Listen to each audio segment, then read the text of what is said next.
मेरे प्यारे साथियों, स्वागत है आपका हमारे अपने YouTube चैनल शिक्षा भारत में। आज हम बात करेंगे बहुत ही important topic noun and case के बारे में। तो बिना किसी देरी के शुरू करते हैं हमारा आज का ये इम्पोर्टेंट वीडियो। केस की बात करें, केस क्या होते हैं? केस को हिंदी में हम कारक भी बोलते हैं। केस को हिंदी में हम क्या बोलते हैं?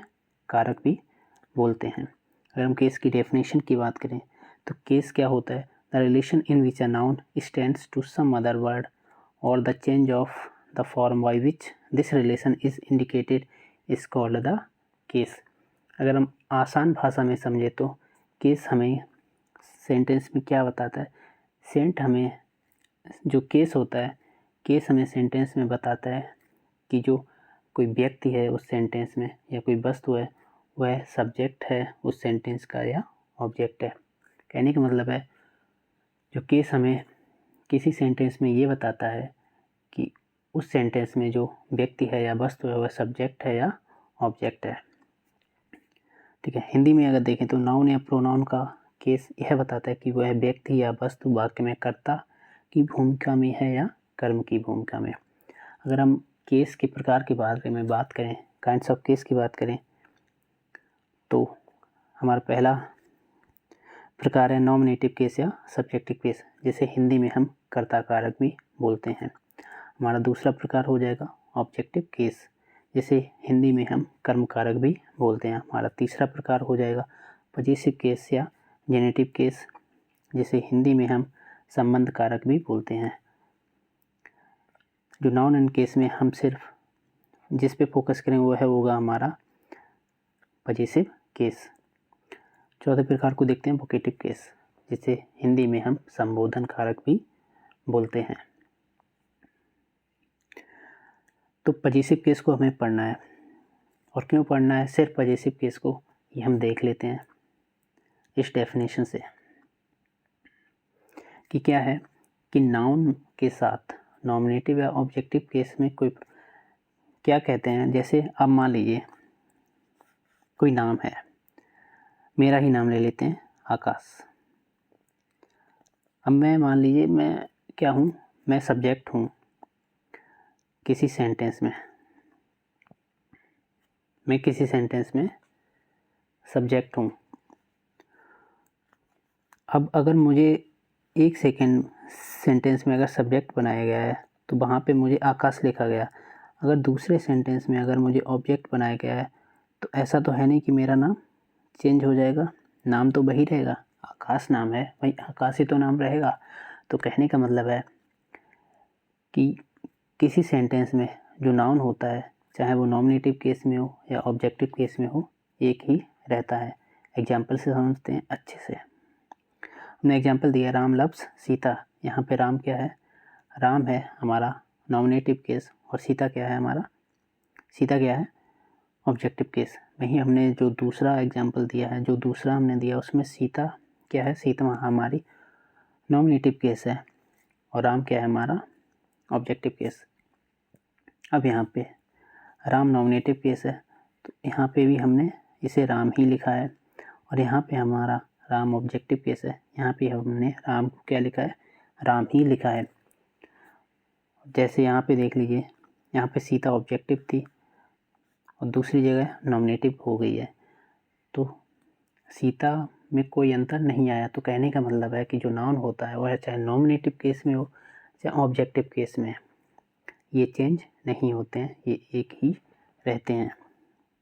ठीक है, अब हम पजेसिव केस की बात कर लेते हैं, जानते हैं कि पजेसिव केस क्या होता है। डेफिनेशन की बात करें तो पजेसिव केस पोजीशन या ऑनरशिप को बताता है, या पोजीशन या ऑनरशिप बताने का काम एपोस्ट्रोफी एस या ऑफ के सहारे से करता है। पोजीशन को हिंदी में अधिकार कहते हैं, ऑनरशिप को हिंदी में स्वामित्व कहते हैं। ठीक है, अगर हम पजेसिव केस की बात करें तो पजेसिव केस हमें क्या बताता है सेंटेंस में? पजेसिव केस हमें सेंटेंस में बताता है अधिकार के बारे में या स्वामित्व के बारे में, और ये किसकी मदद लेता है? या एपोस्ट्रोफी एस या ऑफ की मदद लेता है। एग्जाम्पल देखते हैं।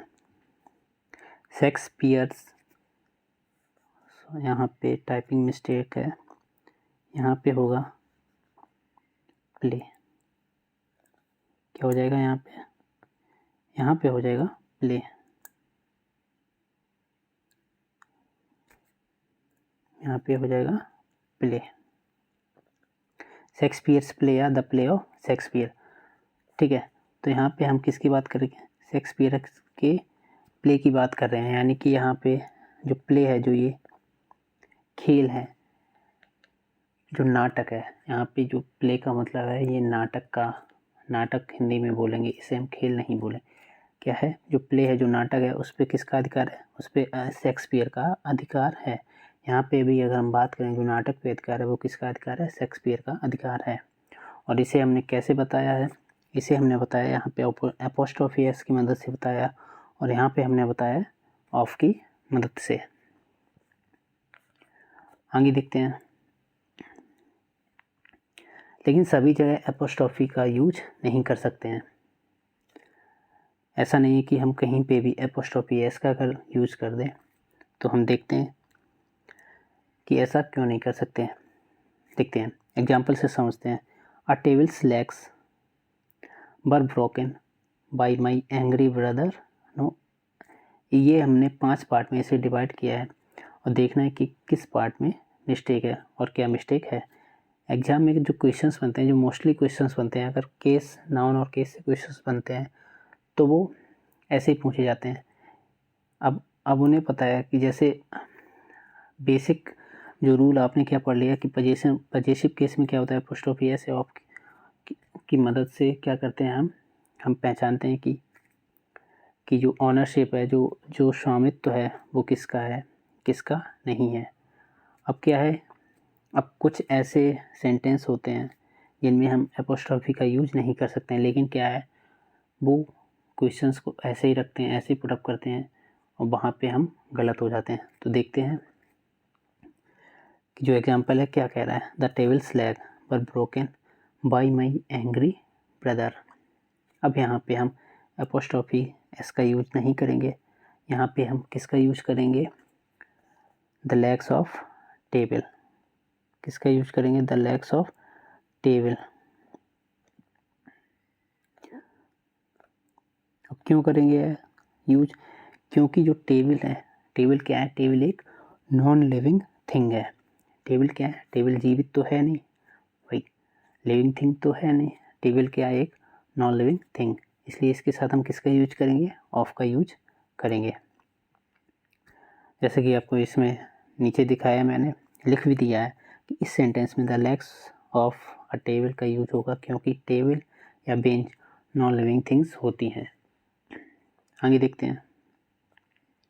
जो नाउन के बारे में जो हमारी फर्स्ट वीडियो ये हम अपलोड कर चुके हैं, उस वीडियो का लिंक आपको डिस्क्रिप्शन बॉक्स में मिल जाएगा। उस वीडियो में हमने बताया नाउन क्या होता है, नाउन के प्रकार के बारे में बताया है, बहुत अच्छे से समझाया। तो उस वीडियो को ज़रूर देखें। आगे बढ़ते हैं। अब देखते हैं कि कहाँ पर हम एपोस्ट्रोफी एस का यूज कर सकते हैं, कहाँ पे हम एपोस्ट्रोफी का यूज कर सकते हैं। देखते हैं कहाँ यूज कर सकते हैं। तो एपोस्ट्रोफी एस का यूज हम ह्यूमन बींग्स और एनिमल्स के साथ कर सकते हैं। ये ह्यूमन बींग्स हैं, जो मानव जाति हैं, जानवर हैं, उनके साथ हम एपोस्ट्रोफी एस का यूज करते हैं। एग्जाम्पल देखते हैं। अ मैन्स लाइफ या राम्स वाइफ, यहाँ पे हमने एपोस्ट्रोफी एस का यूज किया है क्योंकि मैन क्या है, मैन एक क्या है, मनुष्य है, मानव जाति है। राम क्या है, राम किसी लड़के का नाम हो सकता है। ठीक है, तो ये क्या है, एक मानव है। वहीं अगर डॉग्स, कैनल, काउस, टेल्स की बात करें तो ये क्या है, ये जानवर हैं। तो इनके लिए हम किसका यूज करेंगे, इनके लिए हम एपोस्ट्रोफी एस का यूज करेंगे। आगे देखते हैं। यदि किसी निर्जीव या नॉन लिविंग पदार्थ को मानव के रूप में प्रस्तुत किया जाए तो वहाँ पर हम एपोस्ट्रोफी एस का यूज करते हैं। यानी किसी नॉन लिविंग थिंग को अगर हम ऐसे दिखाते हैं कि वह कि मानव रूप में है, मतलब लिविंग है, जिंदा है, तो वहाँ पे हम एपोस्ट्रोफी एस का यूज करते हैं। देखते हैं एग्जाम्पल को। पहला एग्जाम्पल है डेथ्स आईसी हैंड। इसका मतलब होता है, इसका मतलब होता है कि अगर हम हिंदी में इसका मतलब निकालें, इसका मतलब बहुत ब्रॉड निकलेगा।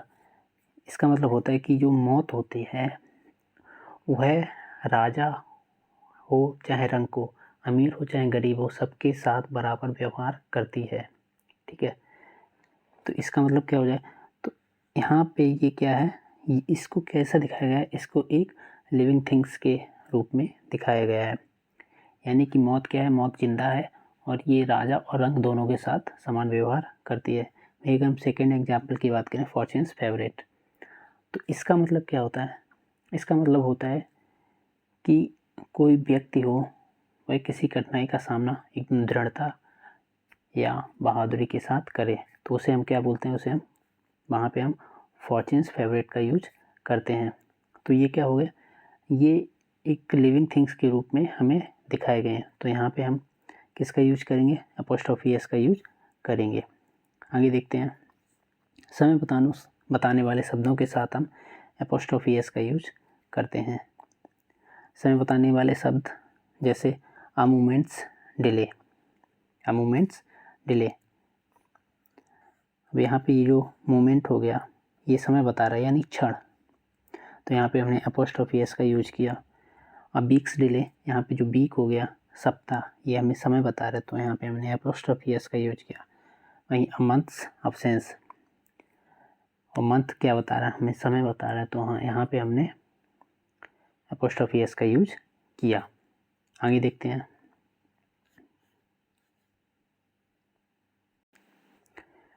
वजन बताने वाले शब्दों के साथ यदि उनके बाद वेट शब्द का यूज किया हो तो हम वहाँ पे एपोस्ट्रोफी एस का यूज करते हैं। यानी कि वजन बताने वाले शब्द जैसे क्या हो गया, किलोग्राम हो गया, अगर हम किलोग्राम के बाद वेट का यूज कर रहे हैं तो वहाँ पे हम एपोस्ट्रोफी एस का यूज करेंगे। एग्जाम्पल से देखते हैं, अटन्स वेट, यहाँ पे वेट का यूज किया तो इससे पहले हम किसका यूज करेंगे, एपोस्ट्रोफी एस का। ग्राम्स वेट, यहाँ पे वेट का यूज हुआ है तो यहाँ पे हम किसका यूज करेंगे, एपोस्ट्रोफी एस का।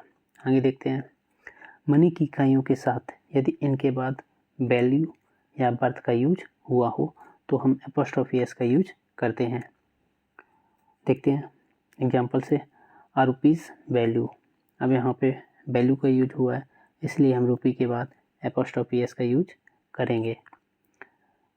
यहाँ पे अपॉन्स बर्थ, यहाँ पे बर्थ का यूज हुआ है तो यहाँ पे हम एपोस्ट्रोफी एस का यूज करेंगे। आपको ये ध्यान रखना है कि अगर मनी का यूज, मनी के साथ वैल्यू और बर्थ का यूज हो रहा है तभी एपोस्ट्रोफी एस का यूज होगा, नहीं तो एपोस्ट्रोफी एस का यूज नहीं होगा।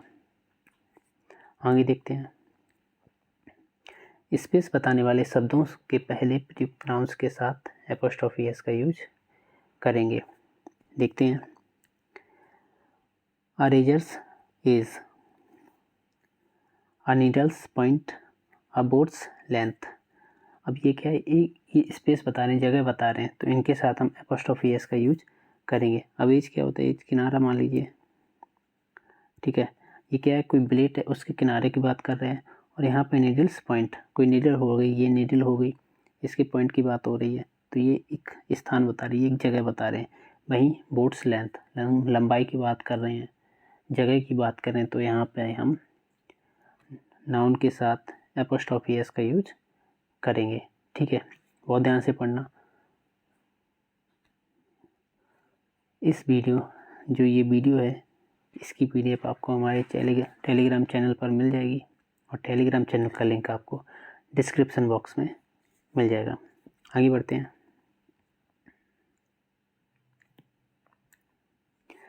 सम डिग्निफाइड नेचुरल ऑब्जेक्ट्स, यानी कुछ उत्कृष्ट प्राकृतिक वस्तुओं के साथ एपोस्ट्रोफी एस का यूज करेंगे।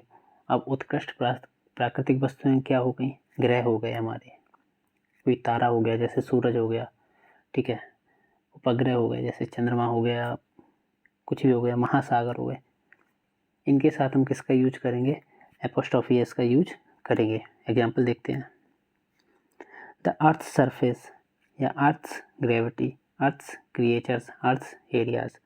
ठीक है, यहाँ पे अर्थ क्या है, अर्थ एक डिग्निफाइड नेचुरल ऑब्जेक्ट है, यानी कि अनोखा है। अर्थ क्या है, जो पृथ्वी है, अर्थ का मतलब क्या होता है, पृथ्वी, पृथ्वी है ये क्या है, एक एक अनोखा ग्रह है, ठीक है, एक डिग्निफाइड ऑब्जेक्ट है, वो भी नेचुरल, ह्यूमन मेड नहीं, ठीक है, मानव निर्मित नहीं, नेचुरल की बात हो रही है। जैसे हम यहाँ पे ताजमहल को नहीं ऐड करेंगे क्योंकि ताजमहल को हम इंसानों ने बनाया है। यहाँ पे बात हो रही है जो प्राकृतिक यानी प्रकृति ने जिन्हें बनाया है।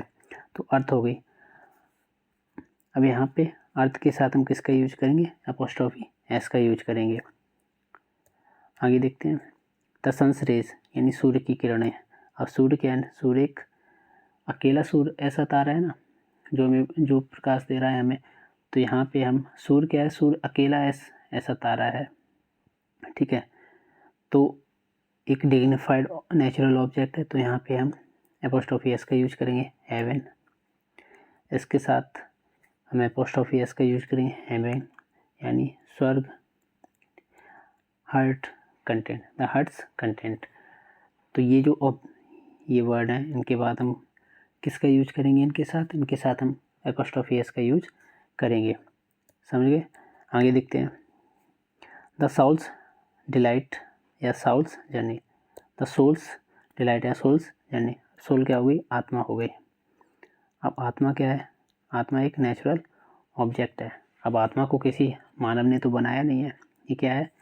ये नेचुरल ऑब्जेक्ट है, तो इसके साथ हम एपोस्ट्रोफी एस का यूज करेंगे। The mind's eye, the mind's eye, ठीक है। अब माइंड क्या है? माइंड एक नेचुरल ऑब्जेक्ट है, तो इसके साथ हम किसका यूज करेंगे? इसके साथ हम एपोस्ट्रोफी एस का यूज करेंगे। नेक्स्ट देखते हैं। कुछ खास परिस्थितियों में एक्सप्रेशंस को छोटा रखने के ख्याल से एपोस्ट्रोफी एस का यूज किया जाता है। कि कुछ खास परिस्थितियाँ होती हैं जिनमें क्या होता है कि हम कुछ बोल रहे हैं और वो बहुत लंबा होता जा रहा है, तो उसे छोटा करने के लिए, जैसे मान लीजिए एपोस्ट्रोफी एस से क्या हो जाता है, एपोस्ट्रोफी एस का यूज ना करो तो ऑफ का यूज करना पड़ेगा, तो सेंटेंस क्या होगा? लेंथी हो जाएगा, लंबा हो जाएगा।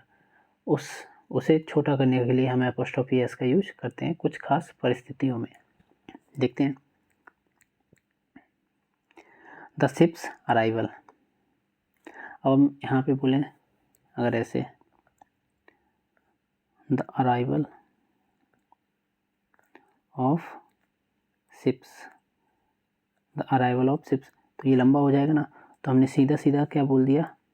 हमने सीधा सीधा बोल दिया द शिप्स अराइवल। सीधा सीधा हो गया, छोटा हो गया हमारा सेंटेंस। तो क्या है, जब कुछ खास परिस्थितियाँ होंगी वहाँ पे हम किसका यूज करेंगे? वहाँ पे हम यूज करेंगे एपोस्ट्रोफी एस का।